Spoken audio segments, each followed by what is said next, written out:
आखिरकार एक ऐसा वक्त आ जाता है जब नार्सिसिस्ट की पत्नी साइलेंस में चली जाती है।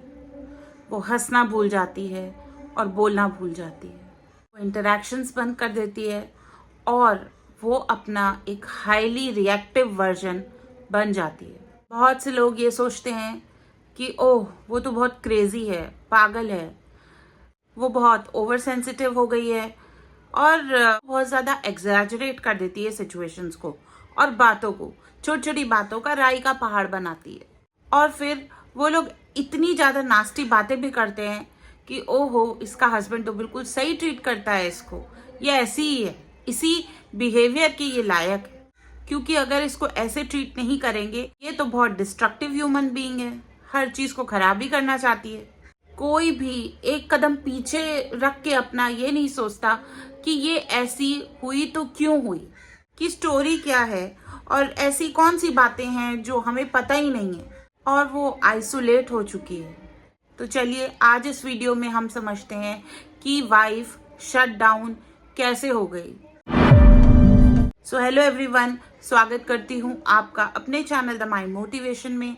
मैं हूँ एडवोकेट सतविंदर कौर और आज का वीडियो आप समझ ही गए हैं कि शट डाउन होना कितनी बड़ी बात है और एक वाइफ जो नार्सिसिस्ट की वाइफ होती है वो शट डाउन कैसे होती है, उसकी बोलती बंद कैसे कराई जाती है, उसका मुंह कैसे चुप करवाया जाता है, इन शॉर्ट उसे हमेशा हमेशा के लिए कैसे दबा दिया जाता है। लेकिन वीडियो में आगे बढ़ने से पहले मैं आपको बता दूं कि मैंने कुछ वीडियोस पर्सनालिटी डेवलपमेंट और चेंज मैनेजमेंट इस तरीके के कोर्सेज के लिए बनाए हैं जो कि आप देख सकते हैं मेरे चैनल पे, और नार्सिसिज्म की भी मैं पूरी सीरीज ही कवर कर रही हूँ, तो इन वीडियोस को भी देखें और ज़्यादा से ज़्यादा नॉलेज लें। तो चलिए वीडियो को शुरू करते हैं। तो सबसे पहला एक प्राइमरी रीज़न क्या होता है वाइफ शट डाउन करती है, वो होता है कि वो थक चुकी है। आप बिलीव करें या नहीं, पर अब वो कहते हैं ना कि जस्ट शी इज डन, वो देते देते इतनी ज्यादा थक चुकी है कि वो चुप हो गई है।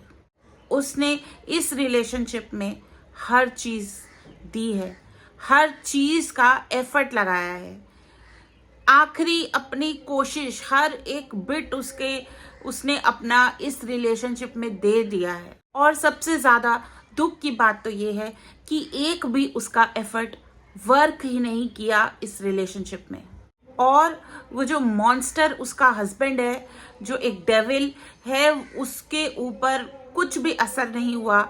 इनफैक्ट वो और ज्यादा बदतर हो गया और ज्यादा से ज्यादा घटिया हो गया, और अब वो हारा हुआ महसूस करती है, डिफीटेड फील करती है, इतनी ज्यादा हेल्पलेस, होपलेस अब इस सिचुएशन में वो हो चुकी है। इतने ज्यादा अप्स डाउन्स लोज हाइज इस रिलेशनशिप में हो चुके हैं कि अब नार्सिसिस्ट की पत्नी थक चुकी है, अब वो नंब हो चुकी है। जैसे कहते हैं ना पत्थर, उसे ना तो कोई दुख हो रहा है ना कुछ खुशी में खुशी हो रही है, उसके इमोशंस जैसे कि मर गए हैं। और ये सिर्फ उसके पति के लिए ही नहीं बल्कि पूरी दुनिया, पूरे वर्ल्ड एट लार्ज की अगर मैं बात करूं तो हर किसी के लिए वो एक नंब हो चुकी है। उसने अपनी इच्छाओं को कंप्लीटली मार दिया है, क्योंकि उसकी इन इच्छाओं को कभी भी तवज्जो दिया ही नहीं गया। जब इच्छाएं पूरी ही नहीं हुई तो उसने उन इच्छाओं का, अपनी खुशियों का, अपने सपनों का गला ही घोट दिया, क्योंकि उसने उसे वक्त दिया, उसे चांस दिए, एक नहीं दो नहीं हजारों चांसेस दिए। वो उसके साथ खड़ी रही, उसको अंडरस्टैंड करने की कोशिश की, न जाने कितनी बार कितनी चीजों के लिए सैक्रिफाइस किया। उसने खुद दर्द में रहकर उस नार्सिसिस्टिक हस्बैंड का जो इनर चाइल्ड था उसे हील करने की कोशिश की। उसने अपने पति की सारे ट्रॉमेटिक एक्सपीरियंसेस, यानी कि जो ट्रॉमा में था वो, उसको समझने की कोशिश की, उसे प्यार करने की कोशिश की, लेकिन उसने उस हर एफर्ट का फायदा उठाया, और जिसकी वजह से उस पत्नी ने पाया एक ऐसा गहरा घाव जो भर सकता ही नहीं है। और ये घाव वो घाव होता है जब आपको चीट किया जाता है, वर्स्ट केस, बिल्कुल ही मतलब एकदम घटियापंती से आपके साथ धोखा होता है, जहां आप सोच भी नहीं सकते कि ये ऐसा कैसे कर सकते हैं मेरे साथ। जब उसके एक एम्पैथी को, उसकी एक अच्छाई को एक गलत तरीके से एडवांटेज ले लिया जाता है ना, तो वो खत्म हो जाती है और वो चुप हो जाती है, क्योंकि उसकी बर्दाश्त करने की शक्ति, एक जो सब्र होता है, वो बांध टूट जाता है और फिर वो हो जाती है कड़वी, बिटरनेस आ जाती है उसके अंदर। लेकिन कोई समझता ही नहीं है कि जो पहले इतनी हंसमुख, स्वीट, प्यारी सी थी, वो आखिरकार इतनी ज़्यादा ऐसी कैसे हो गई। और जब वो चुप हो जाती है, वो फाइट करना बंद कर देती है, वो खुद को ऐसे ही एक्सेप्ट कर लेती है कि बस अब यही मेरा नॉर्मल थिंग है कि मैं चुप हो गई हूँ, मेरी कोई आवाज़ नहीं है। क्योंकि वो आवाज़ जो मैंने इतनी लगाई, उस पति को लगाई, उस पति से बोला, उसने अनसुनी कर दी, तो शायद इस आवाज़ की कोई कीमत ही नहीं है, इस आवाज़ का कोई वजूद ही नहीं है। इसलिए इस आवाज़ को ही मैं साइलेंस कर देती हूँ और चुप हो जाती हूँ, और यही मेरा एक नॉर्मल सेल्फ है। और वो अपने अंदर ये दिमाग लगा लेती है कि बस ये जो मेरे साथ रह रहा है वो मेरा पति नहीं है, एक रूममेट है। क्योंकि एक रूममेट के साथ रहने में कोई इमोशंस नहीं लगते, क्योंकि उसने तो अपनी तरफ से हर एफर्ट, हर कोशिश की है कि वो अपने पति के साथ एक बॉन्ड बना सके, कनेक्शन बना सके। लेकिन वो आदमी सिर्फ और सिर्फ एक रूममेट की तरह रहता है, और उसका हस्बैंड उसके कंपैशन को और ज़्यादा मिसयूज़ करता है। जितनी बार भी उसने उसके ऊपर ट्रस्ट किया, उतनी बार ही उसके साथ हुआ धोखा, उसको बदले में मिली चीटिंग, एक डिसलॉयल्टी, जहां वो डिसरिस्पेक्टेड फील करती है और अपने आप को एक हारा हुआ, डिफीटेड इंसान समझती है। और इसलिए उसने अब हर चीज़ के लिए गिव अप कर दिया है और हाईली रिएक्टिव हो गई है। और इससे ज़्यादा हम कर भी क्या सकते हैं, क्योंकि सामने वाला तो बस एक प्रेडेटर ही है, आपको वो हंट ही करेगा, और आप जाके खुद बार बार उनके सामने खड़े हो जाएंगे तो वो आपका शिकार तो करेगा ही, आपको धोखा देगा, आपको पागल समझेगा, आपको पागल बनाएगा। वो तो किसी बात को मानेगा ही नहीं, समझेगा ही नहीं कि क्या कमी है, क्या काउंसलिंग की ज़रूरत है, क्या वो ठीक हो सकता है, क्या वो इस दुनिया में सबको जो दर्द बांट रहा है वो ठीक हो सकती हैं वो चीज़ें। वो कुछ समझेगा नहीं, उल्टा आप इस पूरे प्रोसेस में अपने आप को खो दोगे। और यहाँ पर मैं आपको बताऊं फ्रेंड्स, यहाँ पर एक इतनी दुख की बात है कि ये जो उसने चुप्पी धारण कर ली है वाइफ ने, उसको उसका हस्बैंड ये समझता है कि ये सारी सिचुएशंस जो हैं, जो भी वो करता है, जैसा भी वो उसको ट्रीट करता है, वाइफ ने एक्सेप्ट कर लिया है। और वाइफ ने हर तरीके की सारी परमिशंस दे दी हैं हस्बैंड को। उस हस्बैंड के दिमाग में ये आ जाता है कि ये तो ओके है, मैं जिस भी तरीके से इसको एब्यूज करूं, और मैं इसके ऊपर से ऐसे चल के जा सकता हूं जैसे कि ये एक डोरमैट है। मैं इसे प्रोवोक कर सकता हूं, मैं इसको इंटिमिडेट कर सकता हूं, मैं इसके बटन्स पुश कर सकता हूं, और मैं इसे जैसे भी पागल बना सकता हूं। और अब तो पब्लिक भी यही बिलीव करती है, क्योंकि ये है ही ऐसी। और जब ये रिएक्ट करेगी तो मैं इसका वीडियो बना लूँगा, और इस वीडियो को सबको दिखाकर मैं ये प्रूव कर दूंगा कि she has lost her mind, ये पागल है, इसे पता ही नहीं है क्या बोलना है। और इस वजह से वो खुद को कहीं ना कहीं छुपा लेगी, श्रिंक कर लेगी, हाइड कर लेगी, चार दीवारी में कैद हो जाएगी। जो उसका हमेशा से मतलब था, इसको कंट्रोल करना, वो मकसद पूरा हो जाएगा। इसको एक बंद चार दीवारी में रखकर इसको कैसे भी ट्रीट कर सकते हैं। और वो खुद को भी यही समझेगी, क्योंकि जो गिल्ट है वो मैं इसके अंदर डाल दूंगा, और ये खुद को भी अपने आप को बहुत ज़्यादा शेमफुल समझेगी। इवेंचुअली वो इस सिचुएशन में ट्रैप हो जाएगी, जिसका मतलब है कि हस्बैंड के पास आ गई है पूरी की पूरी स्पेस, पूरी की पूरी फ्रीडम जिस तरीके से भी फिर वो एक्ट करना चाहेगा। और अब फ्रेंड्स आप ही बताओ कि क्या ये बहुत ज़्यादा क्रूअल नहीं है, क्रूएलिटी नहीं है, ईवल नहीं है?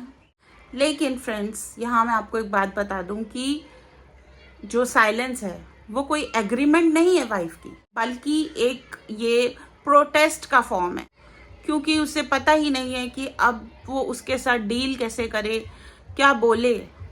ये कोई साइलेंट ट्रीटमेंट नहीं है, बट उससे यही पता है कि अब बस साइलेंस ही करना पड़ेगा उसको, क्योंकि एक बस यही रास्ता है कि चुप रहकर उसको एक डिस्टेंस उसके साथ वो क्रिएट कर सकती है। और जब वो कुछ बोलेगी ही नहीं तो उस हस्बैंड को कोई सप्लाई मिलेगा ही नहीं। फिर चाहे वो कितना भी उसको प्रोवोक करे, उसके बटन्स पुश करे, कुछ भी करे, क्योंकि उस हस्बैंड को भी वाइफ को कुछ ना कुछ तो फील कराना ही पड़ेगा to get that supply. But वो कुछ नहीं कर सकती।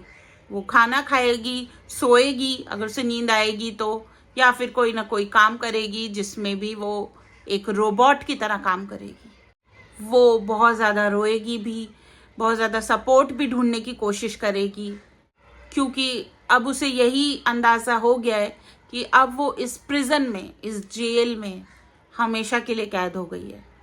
ऐसा नहीं है कि वो बाहर नहीं निकलना चाहती, ऑफ कोर्स वो बाहर निकलना चाहती है, वो इस प्रिजन को छोड़ना चाहती है, इस रिलेशनशिप को लीव करना चाहती है। बट कई सिचुएशंस में ऐसा होता है कि सारा का सारा फाइनेंस भी हस्बैंड के कंट्रोल में होता है, तो वो नहीं छोड़ पाती। बच्चे होते हैं जिनकी वजह से वो रिलेशनशिप को नहीं छोड़ पाती, और वो डरती है कि अगर वो चली जाएगी तो उसके बच्चों को भी टॉर्चर किया जाएगा, बच्चों को उसके साथ नहीं भेजा जाएगा, क्योंकि क्या ही मालूम वो जो हस्बैंड है वो उसको थ्रेटन कर रहा है बच्चों की फुल कस्टडी लेने के लिए, और वो बिल्कुल ही आइसोलेट हो जाती है, अकेली पड़ जाती है। तो वो क्यों नहीं इरिटेटेड फील करेगी, और वो क्यों नहीं एग्रवेट होगी, जब हमेशा ही उसको यही लगता रहेगा कि ये बंदा जो है उसके ऊपर ही गिर रहा है, उसको ख़त्म करना चाहता है। जब उसकी लाइफ ही उथल पुथल है, कुछ कहीं पे कनेक्टेड ही नहीं है, ख़त्म ही है, डेड बॉडी जैसा फील हो रहा है, तो वो क्यों नहीं बिटर होगी। और इतनी ज़्यादा सेंसलेस सिचुएशंस में वो कैसे आपको सेंस मेक करेगी। और जब वो इतने ज़्यादा मेस में रहेगी तो वो खुद भी एक मेस से ज़्यादा आपको नहीं दिखने वाली, और वो इडियट हस्बैंड, वो स्टूपिड, वो कायर इंसान उसकी लुक्स पर भी कमेंट करेगा। देखो ये अपने लुक्स का ख्याल नहीं रख सकती, देखो इसने तो वेट गेन कर लिया है, जस्ट इसको देखो तो सही क्या है ये। वो यही बोलेगा ये तो अगली है, मेरा इंटरेस्ट तो इसमें लूज होगा ही होगा ना, ये तो अपना ध्यान रखती ही नहीं है, मैं तो डिजर्व बेटर करता हूँ, ये अपने आप को चेंज क्यों नहीं कर सकती, ये अच्छी क्यों नहीं हो सकती। तो ऑब्वियस सी बात है, मुझे जब बाहर अटेंशन मिल रहा है तो मैं बाहर क्यों नहीं जाऊँगा। पर ये किसी को भी नहीं पता कि वो कितनी ज़्यादा फाइन थी, कितनी अच्छी थी जब ये रिलेशनशिप शुरू ही नहीं हुआ था, और आज वो एक ऐसे मंजर पे कैसे पहुंची जहां उसे ये नहीं पता कि वो क्या खा रही है, कब सो रही है, उसको अपने बारे में कोई होश ही नहीं है। और असली बात यह है कि अब उस नार्सिसिस्ट हस्बैंड की प्रेजेंस भी उसको एक्साइट नहीं करती। उसे पता है कि मैं इस पति से टाइम नहीं मांग सकती, और ना ही मैं इसका अटेंशन ले सकती हूँ पॉजिटिव वे में। ये रिलेशनशिप तो है ही नहीं, एक फुलफिलिंग रिलेशन नहीं है ये एक डायसफंक्शनल सारा यहाँ पर खेल चल रहा है, कुछ भी सेंस है ही नहीं। और अगर मैं इनसे टाइम मांगूंगी भी तो उसका क्या फ़ायदा, क्योंकि ये मेरे को नीचा ही दिखाएंगे, एक नॉर्मल लाइफ पार्टनर वाली फीलिंग मुझे आएगी ही नहीं, क्योंकि लाइफ इन्होंने अपने डिसीजंस लोगों के साथ लिए हैं, अपने आप लिए हैं, इन्होंने कभी भी कोई डिसीजन मेरे साथ लिया ही नहीं है। तो मैं यहाँ पर इनकी लाइफ पार्टनर हूँ ही नहीं, क्योंकि ज़िंदगी के सारे फैसलों में मैंने अपने आप को अकेला पाया है, या फिर इन्होंने अकेले ही हर चीज़ कर कर मुझ पर इम्पोज कर दी, मुझ पर थोप दी। और इसीलिए जो है पत्नी जो है पूरी तरीके से डिटैच हो चुकी है, और अब उसको लगता है कि अगर मैं इमोशनली कनेक्ट होंगी तो मुझे बेहद दर्द मिलेगा, तो फिर अब ऐसे क्रिमिनल के लिए वो केयर करेगी क्यों? और उस क्रेजी पागल इंसान को ये भी नहीं पता कि उसकी बातें अब जो है उसकी पत्नी में कोई भी फर्क कर ही नहीं सकती। और अब वो पत्नी जो है हर चीज जो है वो पहले जो पर्सनल ले लेती थी वो अब लेगी ही नहीं। वो एक जब घर के कॉर्नर में ही रहती है तो वो यही समझती है कि एक कुत्ता आएगा भौंकेगा, तो वो उन बातों को सीरियस लेती ही नहीं है।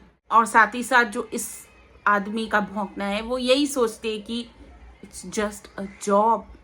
इस नॉइस से, इस इरिटेशन से वो यूज टू हो चुकी है। ये स्ट्रगल, ये फ्रस्ट्रेशन, ये बकवास सुन सुन के उसे लगता है ये तो मेरी अब रोज की कहानी हो चुकी है।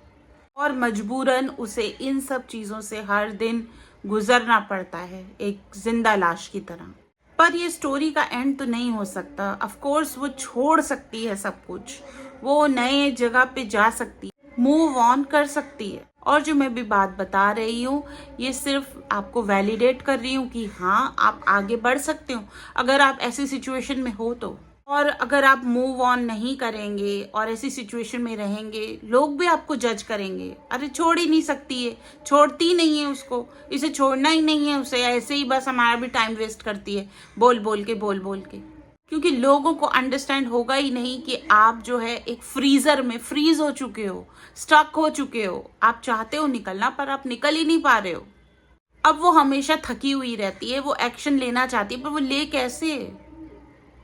डिवास्टेटेड है वो। उसका हस्बैंड उसको फ्री रखता ही नहीं है, वो हमेशा कोई ना कोई ऐसी रिस्पॉन्सिबिलिटी से ऑक्यूपाइड रहती है कि वो जो एक ख्याल आता भी है ना उसके मन में छोड़ के भाग जाती है, हर चीज वो कर नहीं पाती, वो निकलने का प्लान नहीं बना पाती। और इसीलिए इतने सालों तक वो एक ऐसे रूटीन में रहती है जहां उसने जिंदगी को जिया नहीं होता। क्योंकि आप लोग इन बातों को अच्छे से समझ सकते हो कि जिस तरीके से आप कहते हो कि इतने साल बीत गए, इतने साल में आपने करा क्यों नहीं, कुछ नहीं कर पाए ना। इसलिए मैं समझती हूँ इन बातों को, लेकिन लोग आपको क्या कहेंगे, हाँ 15 साल इस आदमी के साथ काट लिया, रह लिया, खा लिया, पी लिया, अब इसे छोड़ना है। तो लोग नहीं समझेंगे और उसे अपने जो हस्बैंड है उसी के मूड के अकॉर्डिंग, उसी के प्लान्स के अकॉर्डिंग, उसी के लाइफ को जीने के तरीके के में हाँ से हाँ मिलानी पड़ रही है। उसकी डिग्रियां, उसकी फेवरेट बुक्स, उसकी हॉबीज सब धूल खा रही हैं, मिट्टी खा रही हैं। और उसे ऐसा फील होता है कि जैसे उसे यूज करके छोड़ दिया गया है, डिस्कार्ड कर दिया गया है। और अब उसने इसीलिए अपनी चीजें करनी ही बंद कर दी हैं। कोई जहां वो रेस्टोरेंट में जाके अपनी फेवरेट डिश खाती थी तो उसने बोलना ही बंद कर दिया मुझे वो खाना है। हाँ जो भी मिल गया वो खा लेंगे, जो भी मिल गया वो पहन लेंगे, जो भी हो गया, जो भी उसने इनफैक्ट वो हंसना ही भूल गई है, जीना ही भूल गई है। कि उसे लगता है कि अब इन चीजों का कोई फायदा नहीं है, सब कुछ पॉइंटलेस है। तो यहाँ वो बन जाती है a product of years of abuse, years of judging her. तो फ्रेंड्स, अगर आप ऐसी किसी लेडी को जानते हैं जिसके साथ ये सब हो रहा है तो आप उसे पागल मत समझिए। उसकी स्थिति को, उसकी मनोस्थिति जैसी भी है, क्योंकि वो ट्रॉमेटाइज्ड है इसलिए वो ऐसी हरकतें कर रही है, प्लीज उसे जज मत कीजिए। क्योंकि सोसाइटी में भी लोग जब ऐसे जज करते हैं ना तो ट्रस्ट मी आप एक गलती काम कर रहे हैं। क्योंकि उस लेडी का माइंड जो है फंक्शन नहीं कर पा रहा है, प्रॉपर लॉजिकल थिंकिंग नहीं हो पा रही है। जो हो रहा है सो हो रहा है और वो बस एक आइडेंटिटी उसके पास कोई है नहीं, वो सिर्फ एक हस्बैंड की वाइफ ही है।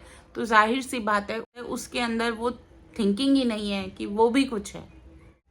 आप लोग भी कोशिश कीजिए, कंपैशनेट बनिए, सोचिए कि आपको पूरी स्टोरी नहीं पता है तो किसी को भी जज करना ठीक ही नहीं है, किसी की चुगली खाना अच्छी बात नहीं। आप उसकी हेल्प कीजिए, उसे छोड़ दीजिए, उसकी सिचुएशंस है वो निकलेगी। और अगर आप ऐसी वाइफ है ना जो मेरा वीडियो देख रही हैं, आज आपके साथ ये सब कुछ हो रहा है ना, तो इस वीडियो को देख के ना एक बात तो समझ जाइए कि आप हीलिंग कर लेंगी, आप ठीक हो जाएंगी। आप कोशिश कर रही हैं, आगे भी करेंगी, आगे बढ़ेंगी। ये वीडियो जो मेरा आप तक पहुंचा है ना, तो यूं ही नहीं पहुंचा। समझ लीजिए कि शायद ये गॉड का प्लान ही होगा कि अब आपको आंखें खुल रही हैं, आप निकलेंगी और अपने लिए एक अच्छी ज़िंदगी बनाएंगी। तो चलिए वीडियो को यहीं एंड करते हैं। अपना बहुत ज़्यादा ख्याल रखिए। अगर वीडियो पसंद आया हो तो लाइक शेयर सब्सक्राइब कीजिए मेरे चैनल को, क्योंकि ये है माइंड मोटिवेशन की फैमिली जहां आपको ज्वाइन करना बहुत ज़्यादा ज़रूरी है। क्योंकि मुझे भी लगेगा कि हाँ, मैं जो आपके लिए ये सब नॉलेज और विजडम ला रही हूँ वो आपके लिए यूज़फुल है। शेयर कर दीजिए वीडियो को, शायद किसी का दिन बन जाए, शायद कोई मेरी बातों से प्रभावित होकर के जीना शुरू कर दे दोबारा। चलिए फ्रेंड्स, मैं हूँ एडवोकेट सतविंदर कौर। जल्दी मिलूंगी एक नए वीडियो में। तब तक के लिए अपना बहुत ज़्यादा ख्याल रखिए। Bye bye.